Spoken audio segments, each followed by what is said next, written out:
ورحمة الله وبركاته. أهلا بكم بقناة سلمى للوصفات المصرية. النهاردة أقدم لكم فكرة إزاي تحتفظي بالخضرة لمدة أطول في التلاجة. طبعا أنت بتختاري الخضرة الطازة، بتجيبيها طازة وبتكون سليمة. عندي طريقتين. الطريقة الأولى إن أنت بتحوشي السيقان بتاع الخضرة، بتشيليها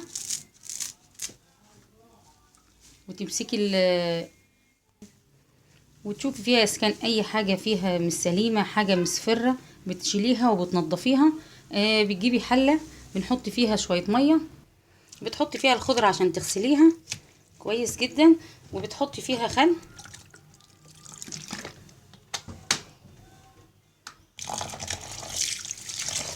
انتي بس بتقلبيها كده، ما تقعديش تدعكي فيها، تقلب الخضره كده.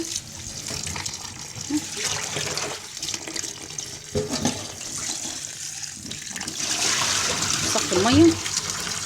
طبعا بتكرري العمليه دي مرتين 3 لغايه ما الخضره بتاعتك ما تنشف خالص. طبعا بتصفيها كده اهو، تحطيها في مصفى وتستني عليها لما الميه خالص تنزل منها وتتصفى. طبعا العمليه دي ممكن تعمليها طبعا مع البقدونس وكل جميع الخضروات.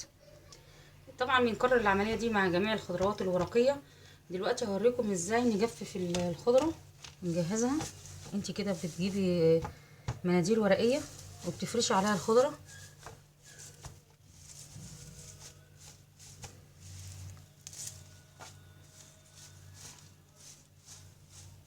وتسيبيها شويه تجف خالص لما يبقاش فيها خالص ميه.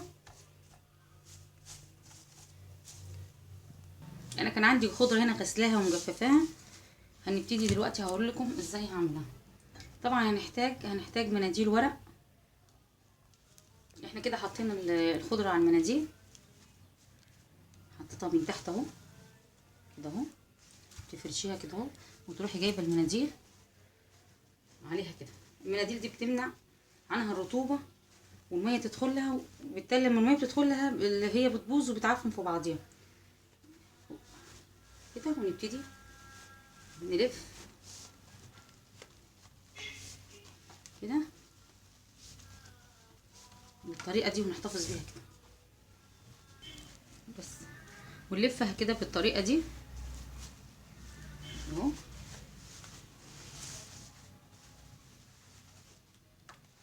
بعد ما حطيناها في مناديل بالشكل ده نحطها في كيس نايلون، وتقدري تحتفظي بيها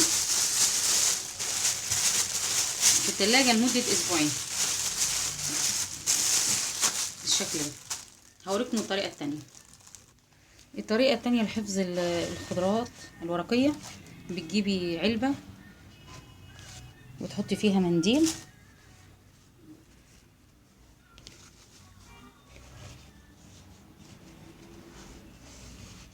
وتحطي فيها الخضرة تكون متقطعة بالشكل ده طبعا ومغسولة. حطي الكمية اللي انت عايزاها في العلبة بس، وبتقفلي عليها وتخليها في التلاجة. بتكون متوفرة معاكي في التلاجة، لان احنا الخضرة دي بنحتاجها اذا كنتي تحطيها في طحينة، تحطيها في عجة بيض، خضرة المحشي، ليها استخدامات كتير. وفي نفس الوقت بتوفري في المجهود، وتوفري ان في ناس بتجيب الخضرة، وانا كنت واحدة منهم برضو، كنت اجيب الخضرة واحطها في التلاجة وكانت بتطلع بايظة. وهي يا ريت الطريقتين دول يعجبوكم. وممكن كمان استخدام الطريقه دي ممكن نستخدمها في الكوسه، ان انت برضو بتجيبي الكوسه بتغسليها غسله كويسه وبتخليها تجف، وبرضو بتلفيها بالمناديل. والكوسه. وممكن الفلفل، انا عندي هنا الفلفل ده بقاله اسبوعين، هو كان هو بقاله اسبوعين، هو بقى طازه. شوفوا الفلفل ده بقاله اسبوعين كانه طازه برضو بنفس الطريقه.